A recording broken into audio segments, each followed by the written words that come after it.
নমস্কার বন্ধুরা, মনে রয়েছে ক্রিকেট খেলার ইচ্ছা, কিন্তু দেখাতে হবে ভারত বিরোধিতা। এই ভারত বিরোধিতা দেখাতে গিয়ে আজ চরম ফাঁদে ফেসে গেছে বাংলাদেশ তাদের আর্জি আবার পুনর্বিবেচনার জন্য আইসিসির কাছে পাঠিয়েছে। বাংলাদেশের মিডিয়া মারফত এরকম খবর আসছে যে বাংলাদেশ তাদের আর্জি নতুন করে বিবেচনা করার জন্য আইসিসির কাছে পাঠিয়েছে। শুধু আইসিসির কাছে নয়, এই আর্জি যেন আইসিসির স্বাধীন কমিটি ডিআরসি ডিসপুট রেজলিউশন কমিটিতে পাঠানো হয় বিবেচনার জন্য, এবং এই ডিসপুট রেজলিউশন কমিটি যা সিদ্ধান্ত দেবে সেটাই মেনে নেবে বাংলাদেশের ক্রিকেট কন্ট্রোল বোর্ড বিসিবি। এই ডিসপুট রেজলিউশন কমিটি কাদের নিয়ে গঠিত? না, স্বাধীন আইনজীবীদের নিয়ে গঠিত। কিন্তু আইসিসির 1-3 ধারায় একটি বিষয় উল্লেখ রয়েছে, যখন আইসিসির পরিচালন বোর্ড কোনো সিদ্ধান্ত দেবে সেই সিদ্ধান্তের বিরোধিতা করতে পারে না এই ডিআরসি। কিছুদিন আগে আইসিসি একটি ভোটাভুটির ব্যবস্থা করেছিল। বাংলাদেশের এই দাবি কতটা সঙ্গতিপূর্ণ, কতটা যুক্তিপূর্ণ, সেই ভোটাভুটিতে দেখা গেছে যে বাংলাদেশের পক্ষে মাত্র 2টি ভোট পড়েছে। একটি বাংলাদেশের নিজের, অন্যটি পাকিস্তানের মনে করা হচ্ছে, এবং বাংলাদেশের বিপক্ষে ভোট পড়েছে 14টি ভোট।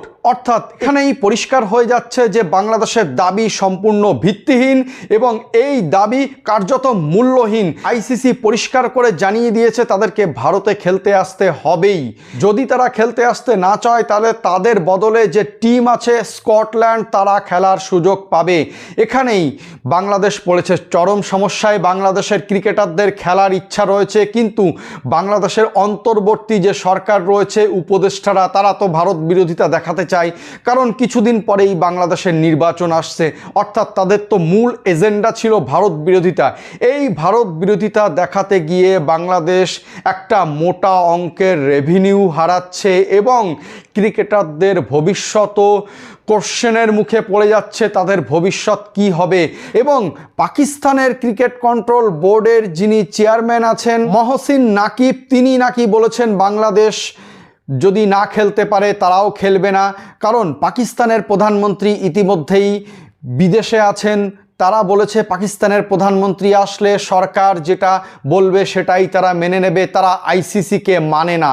অর্থাৎ পাকিস্তান ঠিক যে কথাগুলি বলে, বাংলাদেশও ঠিক সেই কথাগুলিই বলে। পাকিস্তানের যিনি পিসিবির চেয়ারম্যান, তিনি বলছেন তিনি আইসিসিকে মানেন না, অথচ তাদের ক্রিকেট কন্ট্রোল বোর্ড আইসিসির আন্ডারেই আছে। তাদের যত খেলা হয় আইসিসি পরিচালিতই বেশিরভাগ হয়ে থাকে, এবং তিনি আইসিসিকে মানেন না। বাংলাদেশকেও ঠিক ফাঁদে ফেলে আজ বাংলাদেশের রেভিনিউ থেকে শুরু করে বাংলাদেশের ক্রিকেটারদের ভবিষ্যৎ নষ্ট করে দিল এই একটি দেশ পাকিস্তান। আপনি কি জানেন পাকিস্তান লাস্ট 2018 সালে এই ডিআরসিতে আবেদন জানিয়েছিল? ভারত পাকিস্তানের মধ্যে যে দ্বিপাক্ষিক ক্রিকেট হওয়ার কথা ছিল সেই ক্রিকেট হয়নি, এবং বিসিসিআইয়ের কাছ থেকে তারা ক্ষতিপূরণ দাবি করেছিল, এবং তখন ডিআরসির কাছ থেকে তারা খালি হাতেই ফিরেছিল। ডিআরসি তাদেরকে খালি হাতে ফেরত পাঠিয়ে দিয়েছিল, কোনো ক্ষতিপূরণ তো পায়নি। এই পাকিস্তানের কথা শুনে বাংলাদেশ আইসিসির স্বাধীন কমিটি ডিআরসির কাছে গেছে, সেখান থেকেও তাদেরকে খালি হাতে ফিরতে হবে, কারণ ডিআরসির ক্ষমতাই নেই আইসিসির বোর্ডের বিপক্ষে যাওয়ার। যেখানে অলরেডি সিদ্ধান্ত দিয়ে দিয়েছে বাংলাদেশকে, সেখানে ডিআরসি আর কী বা করতে পারে? আর ইতিমধ্যেই বাংলাদেশ যদি না খেলা করে, স্কটল্যান্ড বাংলাদেশের জায়গায় টি-20 বিশ্বকাপে অংশ নেবে। এটা তাদের কাছে একটা বিরাট বড় ব্যাপার। যদি পাকিস্তানও না অংশগ্রহণ করে এই টি-20 বিশ্বকাপে, তবে পরবর্তী টিম এই টি-20 বিশ্বকাপে অংশগ্রহণ করবে। কিন্তু পাকিস্তান এরকম করবে না, কারণ পাকিস্তান এর আগে ভুগেছে এটা নিয়ে। পাকিস্তান জানে তারা বাংলাদেশকে ফাঁদে ফেলে বাংলাদেশকেই ডুবাতে চাইছে, এবং পাকিস্তান ঠিক টি-20 ম্যাচ খেলা করবে। তো বন্ধুরা, পাকিস্তানকে যে সম্পূর্ণ বর্জন করা উচিত বাংলাদেশের, এটা বাংলাদেশ এখনও বুঝতে পারছে না যে বাংলাদেশের তারা কত বড় ক্ষতি করে দিচ্ছে। ধন্যবাদ বন্ধুরা।